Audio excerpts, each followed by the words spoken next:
Hi, everyone. Welcome to the Center for Innovation in Campus Mental Health webinar series. We're just going to take 1 or 2 minutes for people to slowly roll in before we get started.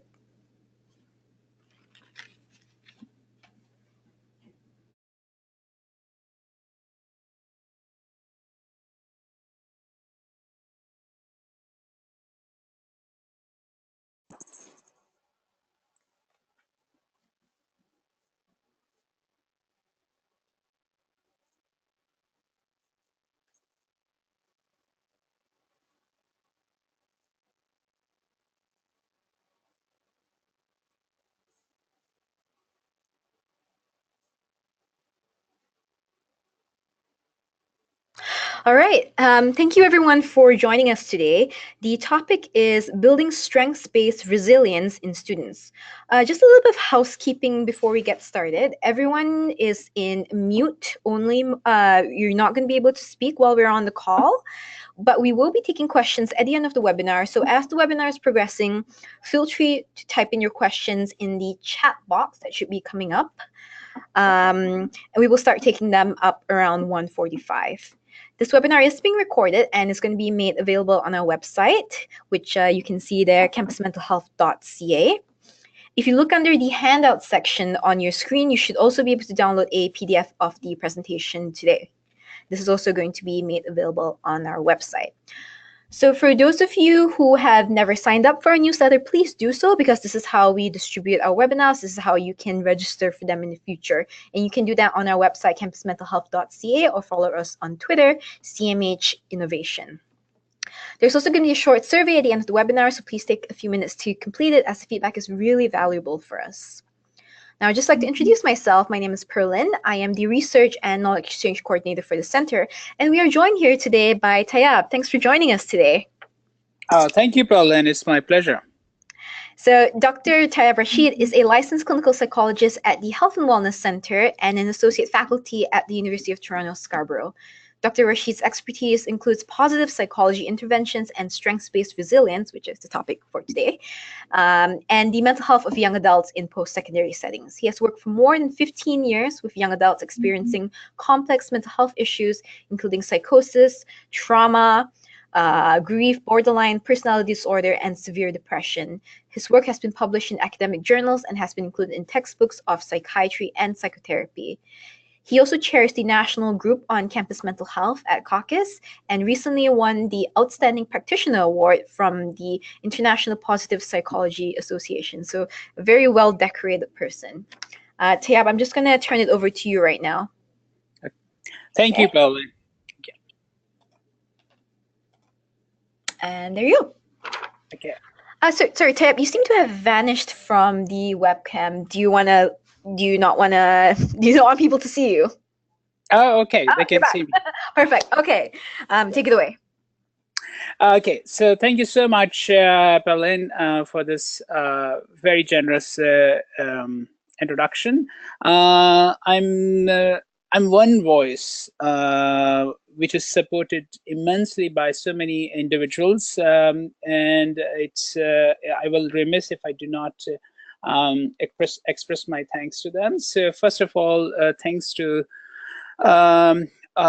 our Ministry of Advanced Education and Skill Development, MAESD, for giving us the supporting this project through Mental Health Innovation Fund.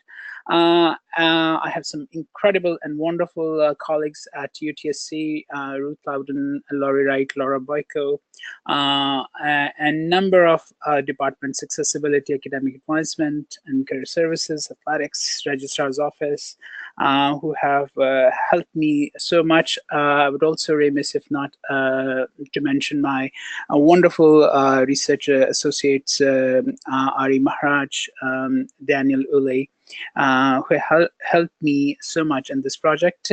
And although I'm going to only discuss the post-secondary part, there are two important partners in this project: Root Valley Health System, the Shawnee Clinic, and Toronto District School Board. I'm also thankful to VIA Values and Action Institute for allowing their assessment to us. So this is the outline. And I do apologize if I go quickly, but there these slides are available to you.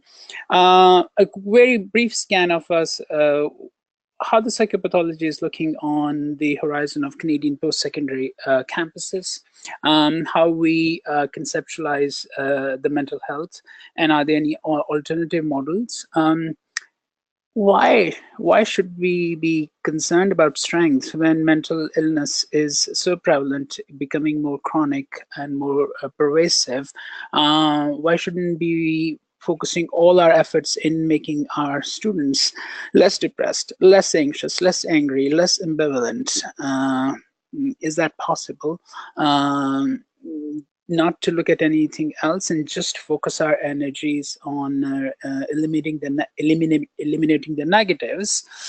What's the role of strengths? I'll make a case for that, and that one of the biggest or most focal strength is resilience. I'll give you an overview of resilience and what the evidence for this program so far, and what are the implications, and I'll also then direct you to what resources.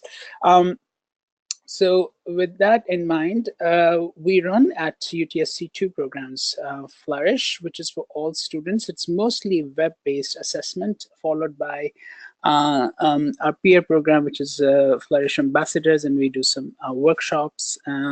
So just not to get confused, because people come to our website and they see Flourish.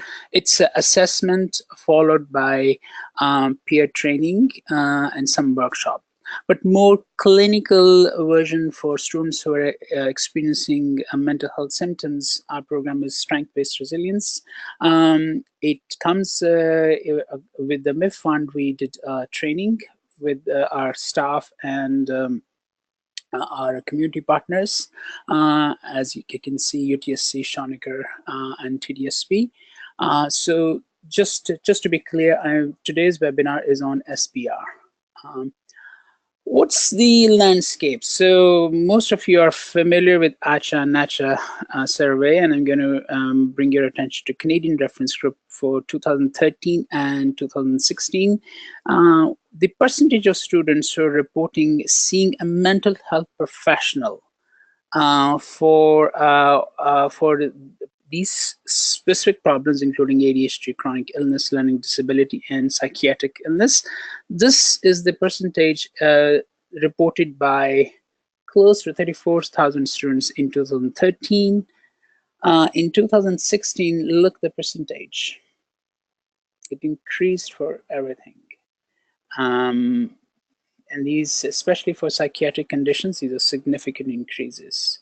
And again, our sample for ACHA and NACHA survey increased substantially, reaching almost all post-secondary institutes. We wanted to look back at this situation. So it looks that according to self-report of students, the psychopathology is increasing. So we at UTSC have been tracking the incoming scores of our students who seek services for mental health. Also, through Flourish program, we also give first-year students what is their level of stress when they enter UTSC. And we had the data for 2013 through 16. So the green bars, you will see their data is for first-year incoming students, usually non-clinical range. This is their average score on OQ45 outcome questionnaire used in a number of post-secondary institutes. It hasn't changed significantly over the years. Now let's look at the average score for students who are seeking mental health counseling services at our health and wellness center. Before they begin counseling, it's 88 and goes to 84, some variation, again, large sample. So just by self-report, on a valid measure, we are not seeing an increase in psychopathology, but I think where we are missing the picture is it only psychopathology that we should be looking? Let me show you the alternative that I talked about. Number of you are familiar with the dual continuum model of mental health, which basically, in a very simple way, states that absence of symptoms is not the presence of well-being. So we can bring our students from -8 to -2. Lucky if we do that, we're able to do that. But according to Corey Key's model, the real mental health is not only to bring them from -2 to -8 to -2, but also to bring them to +8 so that they can experience optimal mental health without mental illness, the quadrant on the top right corner in this diagram.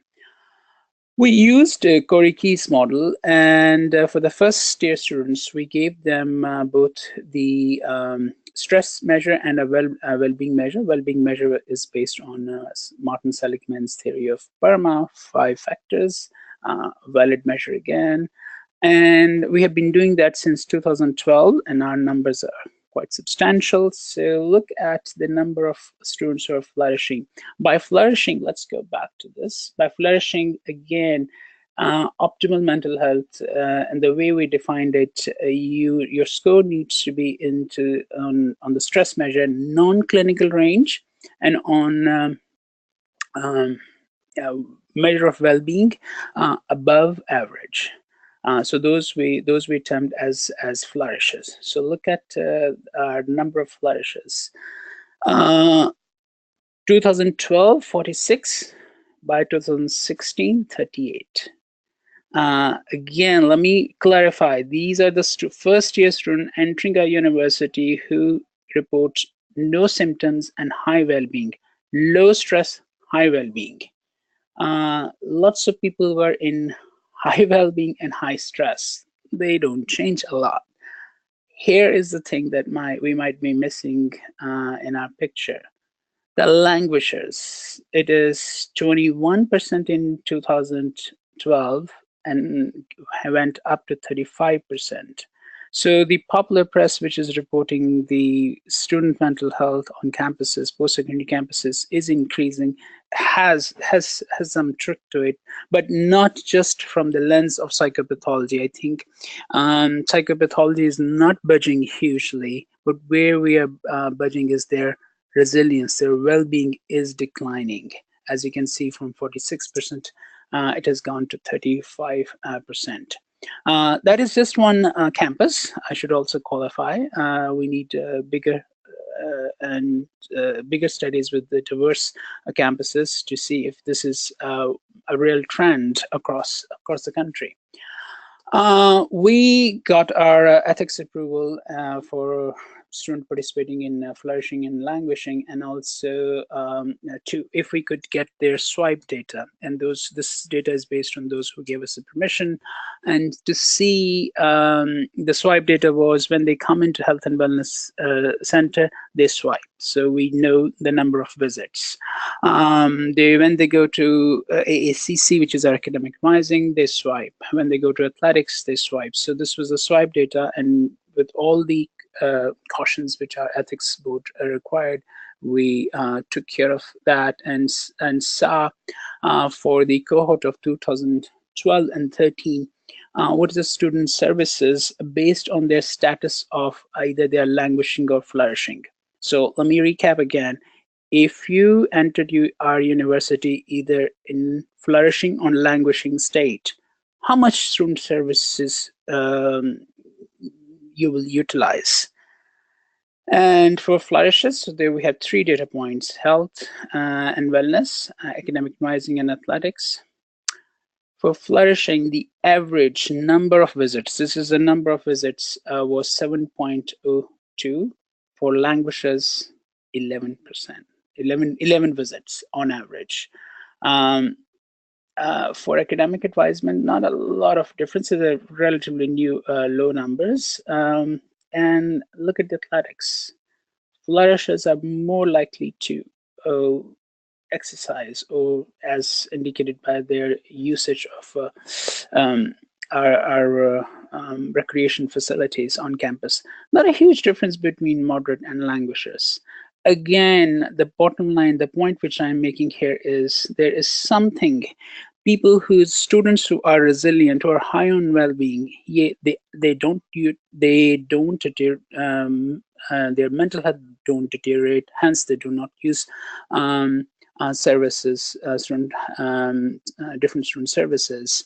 So, but that's not a very positive news in the sense that if you enter university in a flourishing state, you're going to do well. We also look at the graduation rate. The flourishers graduate 2 times than the languishers.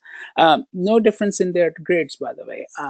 So there was absolutely no difference between 3 groups on a GPA. We also got permission to get their academic records. So I think, let me make argument, the key lies in not in just tackling psychopathology, but in increasing resilience.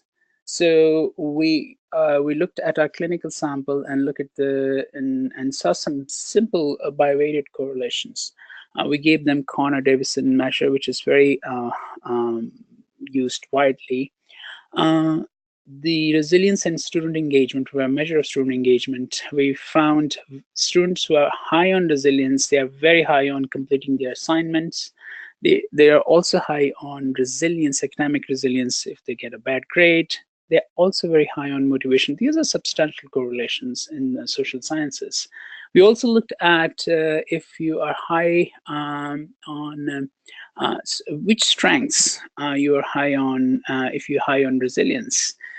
So if you are low on resilience, if you scored low on strengths, there are lots of positive correlation with strengths, but we looked at the student who were low on strengths. They were also the particular strength they were low on due to their stress were perspective, and they didn't persist, and also they had high stigma. So the second part is basically, so we correlated the stress measure with strengths, and we saw a high stress and a lack of perspective, high stress and lack of persistence, high stress and higher stigma. Why this is important? Why now? This is the empirical data. So let's make some argument. Our brain, why we need to incorporate strengths, why we need to bring students from +2 to +8. What's the rationale for that? I think if you look back at the literature, the rationale is our brain. My mentor, Marty Seligman, says our Pleistocene or the Stone Age brain is very good at remembering failures and noticing what is missing. It's a fundamental negativity bias. So let's do a very quick thought experiment. If you get a negative feedback, you're going to remember it. Negative impressions and stereotypes form very quickly. They're very hard to undo, and they are much more potent. The strength-based approach looks at potential. It engages students. It looks at the opportunities. It looks at adapting them to their environment in a positive manner. It's student-centered, and you can look at the deficit side of it. So the question is, can we develop resilience? Because it's if you look at the definitions, it's so many things. The basic definition is ability to bounce back. Yeah. Yes. Sorry for interrupting, but actually, I just realized your slides are not on full screen. Can you make them? Can you like expand them? There should be like a little button at your screen. Okay. Let me end the show. And yeah, right now we sort of see your notes and everything. Oh, I see. Yeah. Okay, how about that? By the way, all my slides have notes, so that was coincidentally. So if you need to see where my thoughts came, the references are there, and the PDF that you will get will have all those notes.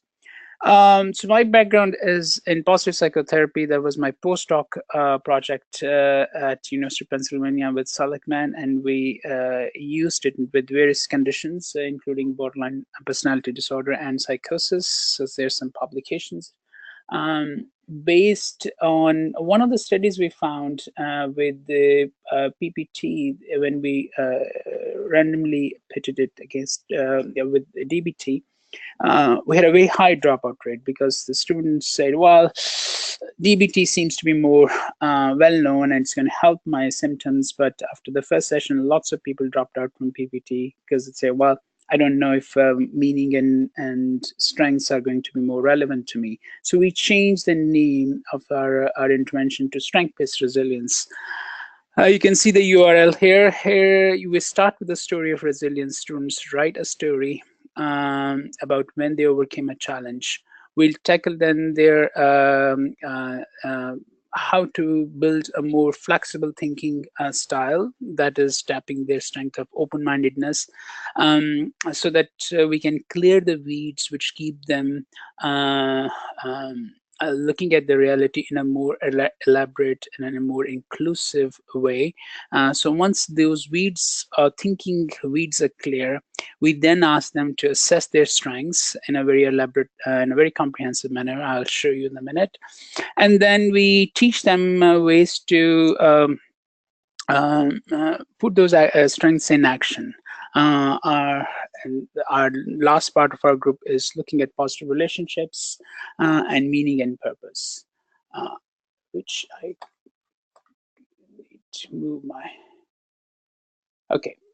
So these are the 12 sessions model. All these details you will have in your slides. I just described part of the big picture of it. Here is an important caveat. In doing all of these lessons, topics, we never dismiss, minimize, or ignore problems. In fact, it's the way the program works is you learn to deal with problems by using your strengths. So let me focus on session 4. The practical wisdom is a problem-solving approach. 5 is grudge. You might be holding on to lots of negative memories which constrict you both emotionally and cognitively, and how you can work with grudge, and then a couple of other topics are there. This is in around session 3, we ask students, participants to do a elaborate comprehensive assessment of their strengths. They do it from their emotional side, from their cognitive side. We ask them, if possible, a family member, however they define family, and a friend, if they can identify their strengths. They also complete a free online measures, and then they sum up. This all goes towards this important part, is how to spot strengths in yourself and in others. We give them lots of illustrations of living models, living icons, so as an illustration. And then I think that the part that I was discussing is, which is more important, is teaching them concrete skill. So some of you might be familiar with this CBT approach, in which what we do is we learn how we get depressed or anxious when we jump to conclusion. Our vision becomes tunnel, especially when we encounter a problem. And you can see the rest of the cognitive distortions. So think about it's a next elevation from PPT is, yes, we all jump to conclusion, but can we learn skills to become open-minded and deploy our open-mindedness, especially in the time when we are facing challenges? Yes, it's very easy for us to blame ourselves. Looking at the bullet of personalizing, and which predicts depression very, very credibly. But can we also look at forgiveness and fairness, a balance of that? So I think the real piece in this slide is, and it's a difficult one, folks. It would be far more easier for me if I was doing just the left side, the cognitive distortions, and teaching students about that. It'll be easier for me if I was just teaching them how to enhance their strengths. The challenges, and we are just on the cusp of discovering, the various nuances and facets of the science, is how to put the yin and yang of a human existence, and then make better sense, how to have the full range of our emotional complexity of our emotional life, and to make sense of ourselves and our world around us. We teach them practical wisdom. You cannot use strengths as a hammer. Everything will look like a nail. Aristotle said that. Again, yin and yang, there's no one on this webinar and across the country and across the world who is completely Satan or completely angel. We all have the darker sides to ourselves. We all have the high moments or the high elevations of our existence. So I think it's the challenge for us at post-secondary campuses is to put this yin and yang together. And the way I use this analogy of symptoms and strength is you need to learn your strengths, but in what proportion? Can forgiveness be used in all circumstances? No. A number of my students will tell me their high strengths are forgiveness and humility, but it has also landed them in trouble. Until they don't realize once they do their assessment. So it's the real question is learning the art of using your highest resources given the contextual dynamics of the situation. That is, and then we give them very real life but complex scenarios that when you want to be creative and when you want to do conformity. For example, would be, do you want to be very creative with your assignment and do whatever you want, or you just want to conform to the rules and directions which are given by the instructor and submit it? Sometimes you want to stand up for your friend and be with them using your compassion, but sometimes also you want to confront them about their situations that they are or the risk they are doing, or the things or actions they are doing which may be not in their best interest and in the best interest of others. You cannot have unconditional empathy all the time. At some point, think about this, folks. If you go to a doctor, your physician, and they give you God forbid, terrible news, very empathically. At some point, they need to stand back and say, look, Johnny, this is the situation. I also want to tell you, these are the options, very objectively. So it's the balance between these states, these complex states that our students need to learn. And we teach them through different scenarios. We use lots of videos. We also use art, especially with the grudge. It's a heavy exercise. We don't shy away from complex and heavy topics, but these are done very mindfully. We do mindfulness before and end of each session. But for this session, we do a very elaborate, very detailed one to make sure, and all the disclosures are there because students might be holding on to grudges and negative memories which they need to process at a safe place. If counseling centers or places where they converge day in, day out doesn't give them opportunity, then these negative emotions, long-term patterns will unveil, will come to surface at times when we don't want them. So we give them opportunity to deal with difficult situations, and that's, I have to say, it's a difficult, heavy session. We do a lot of prep before we're doing the session, and art really helps. How we impart this program, mindful of time. We have a very detailed, comprehensive manual. It's 280 pages plus. It's beautiful. The colored version cost us close to $100 to print and give. Thanks to the ministry, we were able to give it to our participants. We also have a website, which basically is an abbreviated version of the manual. And our training is 3 days. So in this picture, you're seeing in the backdrop, you're seeing the website of our program. But I have been very fortunate. The person on my right is Jane Gillam, who's a third author of the program. She was my supervisor from the days of University of Pennsylvania. If you Google Jane, she's the lead author on more than 20 randomized studies on resilience. She's the lead author, the creator of Penn Resilience Program, and we've been very lucky to be trained by her. And she has been, we were thankful that she came for the third training day, which happened last year. So the training is, we prefer to do training 1 day a month. So we trained last year about 127 professionals, including staff from our university and our community partners.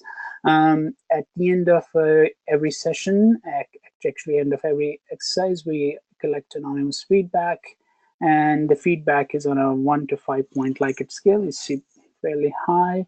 I think the highest was the resources. You can see 4.4.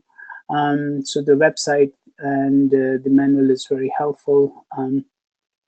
We also followed these people, these 127 people, and a year later we went back to them and asked them, and we can only got 29 of them, how was the training? And they pretty much the same questionnaire. So we got still good rating. And then this is the bigger map of our program with the ministry. You can see the top number on numerator is the total number of students, 307 through different sites who participated in this program, and 172 are who finished. So for example, I'll focus only on the first on the left one, which is 61 students were referred to our program, 44 completed. We also have a version mind and body, which will come in a minute. And so this is the basic results. What we found is, I need to move this. What we found with our measures is we gave them a stress measure, which was OQ45, a well-being, which is a PERMA measure. It measures positive emotions, engagement, positive relationship, accomplishment, and meaning. We also gave them a student engagement measure, a stigma measure, and resilience measure. So lots of measures, and our comparison group were students who voluntarily participated, who were receiving the similar sort of groups through our health and wellness. We had 19, so our comparison group wasn't very, very strong in numbers, 19 who participated and 14 completed. 60 started, and let me see, I can't, 44 completed in our analysis, and then you can see the one on stress and well-being. We saw significant changes. So these are pre and post, and the next slides is going to actually give you a better idea. I can move to the next one. So, so because it was not a randomized trial, so we co-varied the pre-scores, meaning holding the pre-intervention score constant. We compared the students into comparison groups who were taking comparable group therapy, counseling, to SPR. On stress, both groups improved significantly from pre to post. But in SPR, we saw significantly more decline in stress and more increase in well-being, and the trend towards a decrease in stigma and an increase in resilience. And so it's almost reaching statistical significance. We are still analyzing our data. Oddly enough, which we have no answer on student engagement,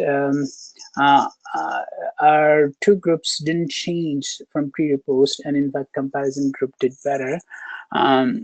We also tried another different version with ethics approval, research ethics approval, strength-based resilience, and we call it mind and body group today. In fact, I'm running one at 3 o'clock.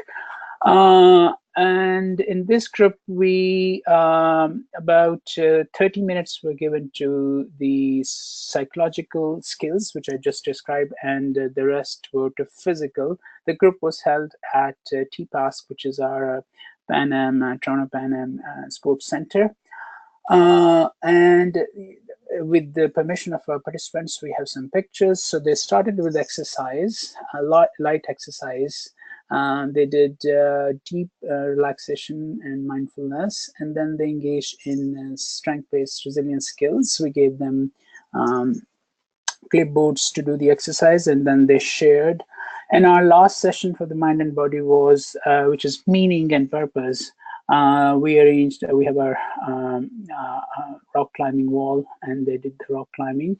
And the results for our exercise and our comparison group for this one was students who participated only in exercise and mind and body. Because our numbers are low, nothing reached statistical significance, but we do find, for example, in this group, we find more increases in student engagement. We didn't find a lot of changes in physical activity in both groups. So not statistically significant. So this is just a pilot. We will have more data to share with you. We also, at the end of each group, we also asked students to anonymously, no one was in the room, either myself or facilitators, to give us feedback about the group. Again, our rating is pretty high. And I'm going to play a video, hopefully you will be able to hear. We went back to some of our participants 6 months later, once they finished the group, and asked them if they would feel comfortable in sharing their thoughts about the group. And here is the video. I hope you are able to hear it. Part of mental health is you have to try a lot of different approaches. The strength-based resilience group really helped me focus on my strengths. I really wasn't quite aware of what my strengths were. Sometimes thoughts come. We don't always have to engage those thoughts. We can intercept those thoughts. We can correct those thoughts. We can oppose those thoughts. And by doing so, we immediately, by changing the real cause, we end up changing the effect. Being in a group with people that I didn't know was, of course, kind of daunting at first. You know, you walk into the room and you're sort of thinking, okay, well, do I have to talk about my problems in front of these, strangers? But I think Dr. Rashid did a really great job in making the environment feel like a safe space. Practicing mindfulness in a group allowed me to take a deeper look in these qualities. And many of the exercises actually made me feel more confident about recognizing the causes of those qualities. So working on those causes made me stronger. It's a very practical and robust approach that looks at strengths in many different ways and really digs out what the 4 or 5 core strengths an individual naturally possesses. I would say just give it a shot because, yeah, it's a really good program and you'll learn a thing or two. Trust me, we did not pay them. We just brought them, and they were willing to share their experiences. So what are the implications of how, because I'm mindful of the time, what are the implications, what we have learned? Obviously, this is our first stab at cracking the complex notion of resilience into bringing the strengths, bringing mindfulness, making it very concrete, so the students would be receptive. Our group was very experiential, lots of videos. The structure would be first 5 minutes of mindfulness, followed by 10 minutes of sort of didactics.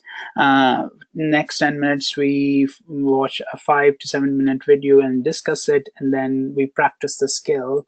And then after practicing the skill, we just discuss as a group the implications, and we always close on mindfulness. There's apart from strengths assessment session, there's no homework.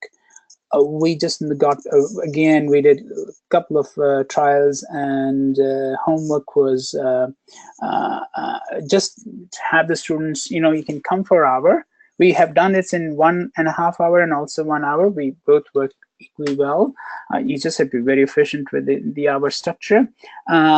Just giving them the notion that there's no homework, and we give them the booklets. It was really liberating for. So these are final thoughts before I turn to questions. Recognize the long-term impact of well-being and resilience. As I saw the longitudinal data from our Flourish program, which informs this program, is the students who come with high strengths, with high resilience, next 4 years, they're going to graduate sooner, and they're less likely to use student services because they're happy or they're well adjusted.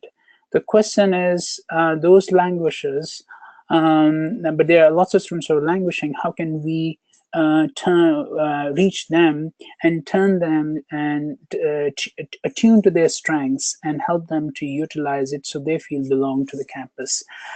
So build programs with multiple touch points. This program was housed at Health and Wellness, but it could not have been possible without athletics. As you saw, we're doing pilots with health and bringing mind and body together. My colleague Ruth Loudon from AACC Academic Advising was very, very helpful. We also reached students from there. But I think our greatest success story was with accessibility, where we worked very closely with the accessibility staff, and they were amazing in pitching the group because students are a bit reluctant to get good to join a group. In our first intervention in PPT, we had a very high dropout rate. We have about 70% to 73% completion rate for this group. Intervene early. So if you can have an assessment platform, please try to put the intervention efforts as early, as much as you can put on treatment, also put on prevention. So that you can use, this group doesn't have to be just only for students who are experiencing clinical distress. This can be given to, in my view, to students in first year as a resilience course. In fact, I was just reading, if you can Google it, the course that is making a lot of buzz in the United States these days, and I know people who are running this course, is a happiness course at Yale. Close to 800 students have registered for that course, and it is record. In 2006, a similar course at Harvard attracted 1,300 students. There are more than 500 courses across the United States that are being taught on well-being, adjustment, resilience, on those notions. So I think we need to we always, as student services professionals, complain about the lack of resources. So we need to change our mode of service delivery and bring the therapy and counseling out of the consulting room and go across campus with collaborations. As you can see, some different modules, always evaluate the impact. We are just currently finishing a 6-month follow-up and also incorporate hard measures. Yes, I showed you the measures for just self-report, but we are also tracking the graduation rates. And we did not find any differences between flourishers or people who lacked resilience on their GPA. But we were astounded to find the flourishers somehow, despite having not very different GPA, were twice as likely to graduate than their languishing counterparts. And also, know your millennials. So we have now set up a program with the Flourish ambassadors, and to get the feedback from them that how this, what are the current trends. Yes, we sort of tag our millennials as self-centered and impatient and digitally distracted, but this is the generation which has so much potential. This is also the generation which has so many challenges. So we need to be innovative. This is just one attempt of innovation, but I think if you know the campus culture of these students, it will really help you. Let me finish with the closing story, which is very powerful. But before that, these are the websites of the program. And on the Flourish website, you can take a free assessment, which is open to all the students across Ontario. We also have a Facebook page, lots of stories, and our students and Flourish Ambassador post a lot of interesting articles. And then we are continuing with our quantitative, qualitative, longitudinal data to understand, to unpack flourishing and resilience. So let me finish the story. So this is the student actually you saw in the intro. He's no longer a student. So one of exercise is to show when right after grudge, we discuss gratitude. And students are requested to meditate and think of someone they have done something who they are thankful and who have done something very nice to them, and write a letter of gratitude. And the next part of optional part is contacting that person and reading that gratitude letter in person. So this student wrote this letter, which they're you're gonna hear in the session. So they're in fact reading it from the worksheet. So let's listen. I wrote this letter to my father, and it goes like this. To my father. Father, many times have I missed the opportunity to thank you. So many moments that went by that deserve the thankful recognition of your efforts to raise me to my true potentials. It's certainly overdue my gratitude to you. My gratitude for your patience while describing the most complex concepts to the curious little me, asking unending questions in our long family trips. Thank you for showing me that it's okay not to know things and not everything needs an immediate answer. Your open-mindedness helped me see for myself the countless open doors within my reach. Thank you for making it possible for me to dream. For the roof over my head, for the food in my stomach, for the access to quality education, for the freedom that your efforts allowed me to have. All the little things that went by unnoticed and taken for granted, for every moment of kindness, of forgiveness, of acceptance, of love. There is no amount of thank yous that will be enough to express my gratitude. And for a lack of words, I will commit to act on every opportunity that arises to show you retribution for your love. I'm blessed to have you as a father, to have been born in your household, and to have shared your amazing view of the world. Rest assured, I'll be there for you. After this letter, which I've heard many times, I don't think so there's anything I can add. So, Perlin, I'm ready for questions. Amazing. Thank you, Tayab, and thank you for sharing this program with us. It's really great and really relevant for our times as well. So we have a whole bunch of questions rolling in. I just want to remind people to ask questions. Click on the questions function on the menu and just type them in, and we'll try to get to as many as possible. Okay. First question. It's a really good question, actually. Does the program reach students who are really struggling, or is it more likely to attract those who are moderate flourishers? Actually, for students who are really struggling. This program is designed for that, because our Flourish program, where we do workshops, is more for students who are in the moderate range. But this is more. It was built it was devised with the thought in mind that students who are struggling.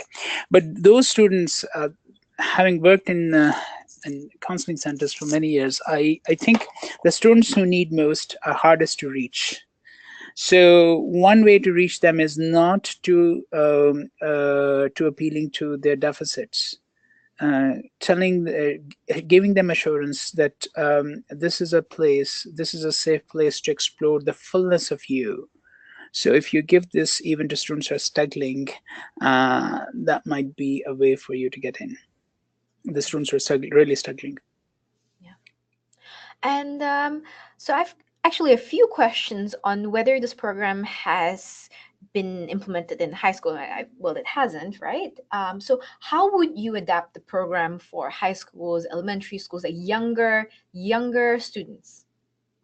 So we have implemented the program in 5 high schools in Toronto area, and we trained about 100 plus teachers, and we trained it. The manual that you saw on the slides is actually is in form of a curriculum.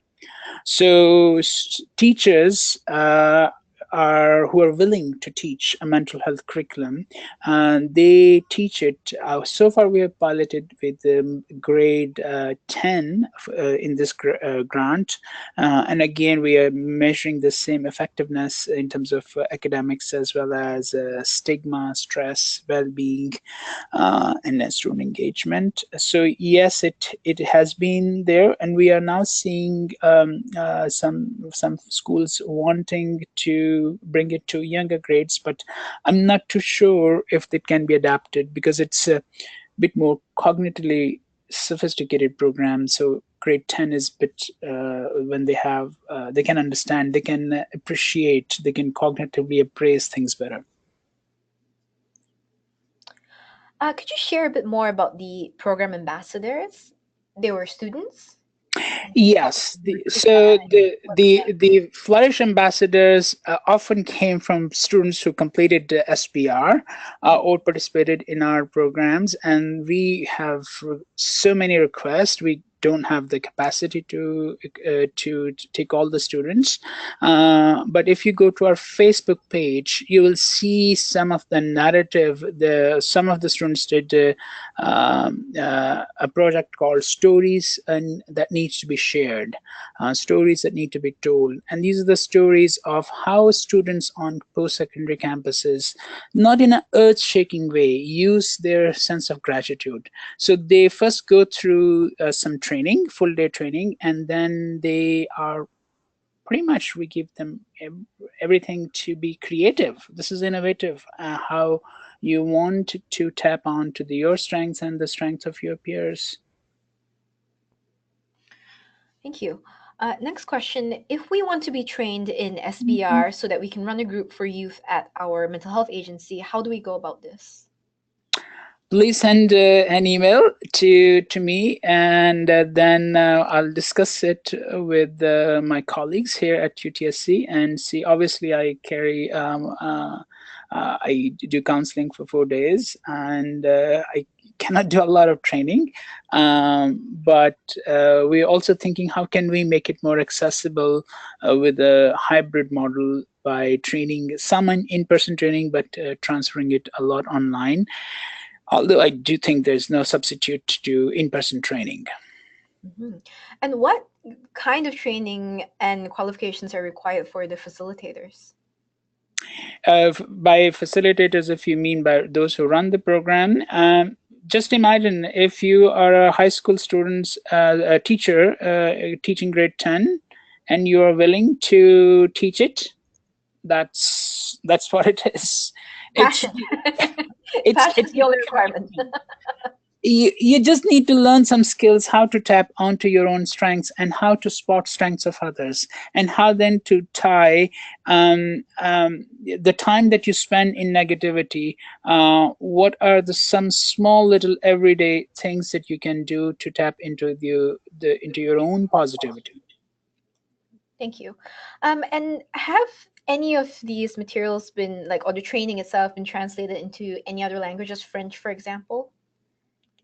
Not to my knowledge. We have not made it public because I'm reluctant to expand too much before we plan to publish our initial findings. Our second 6 months follow-up is underway.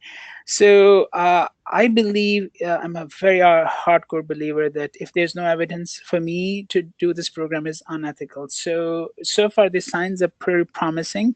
Once we publish our paper, we can and then disseminate it in different languages. And fortunately, the results are good. So we are just at a position we can do it, but we haven't done it in other languages. Mm-hmm.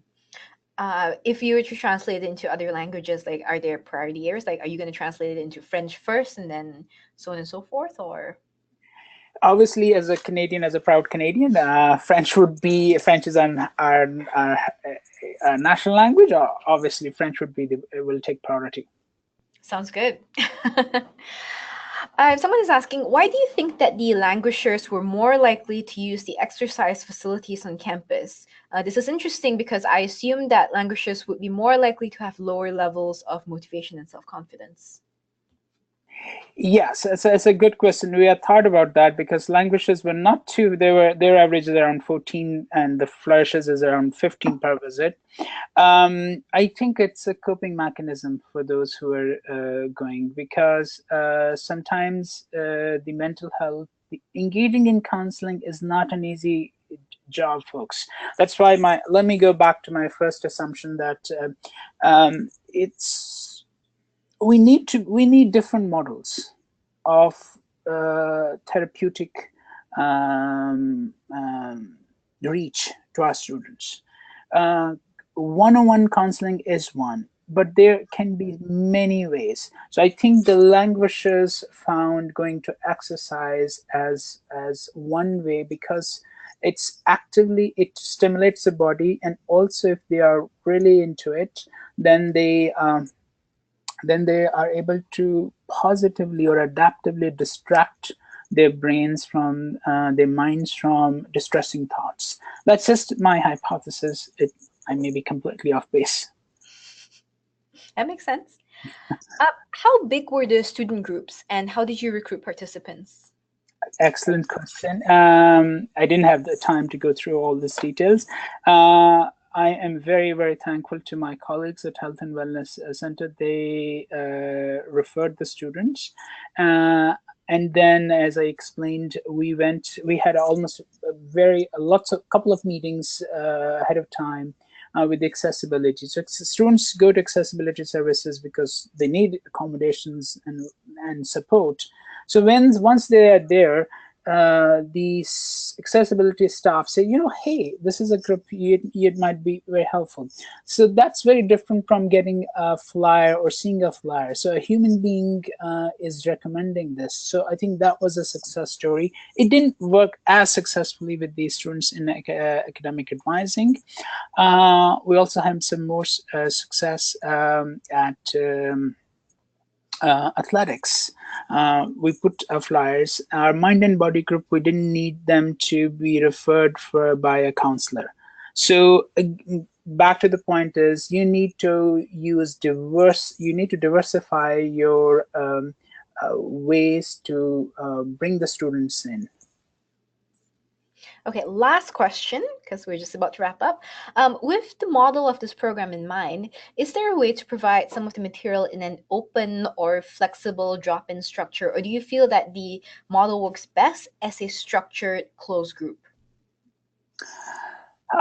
Excellent question. When you look at the website, these are just stand-alone modules, but I think I'm going to lean towards structure. because structure is not only just the structure, it's the ambiance of the room, it's the people in the room, we share laughs, we cry, the synergy that we built as a group, myself as a facilitator and a couple of other colleagues who have run the group, I think that just a drop in a group you can't have it, because students take, you know, why the stigma against mental health is because it's very difficult for us to share things. You need to build trust to share your innermost feelings and fears, and so that's why I think a structured and ongoing group, because you also tap into the social support. Yeah, that makes sense. It sounds like the whole point of the structured group is to build like a very supportive environment where the student feels kind of safe because they've been through this journey with these people, and they therefore feel more safe. Oh, one of the things is, sorry, to add on, one of the things we do is we also ask, start recognizing and remembering each other's strengths. So second session when you do the assessment, by the time towards the end, I open up, so anyone, any thoughts? And then Johnny will say, hey, Sally, I remember you are very playful. So what happens? How can you use your playfulness? So you as a facilitator, try to bring those connections through the language of strengths, and it's very motivating rather than converging or connecting people through their stressors and deficits. That's amazing. Well, thank you so much, Sarah, for presenting with us today and sharing the great work that you're doing. And thank you, everyone, for joining us. So one last thing before I go, I'm just going to direct you to our website again, campusmentalhealth.ca, where you can find lots of other resources in post-secondary mental health and all of the recordings for our past webinars. The recording for this webinar is going to go out tomorrow, with a link to the slides as well. So please do sign up for our mailing list, which is going to contain the registration for our next webinars. Our next webinar in February is going to be about supporting international students and thinking about some of the barriers to providing mental health access to them. It's going to be with speakers from George Brown College and Centennial. So stay tuned, and don't forget our survey that's going to pop up at the end of the webinar. Thank you, everyone, for attending. Thank you. Thank you for the opportunity. Bye-bye.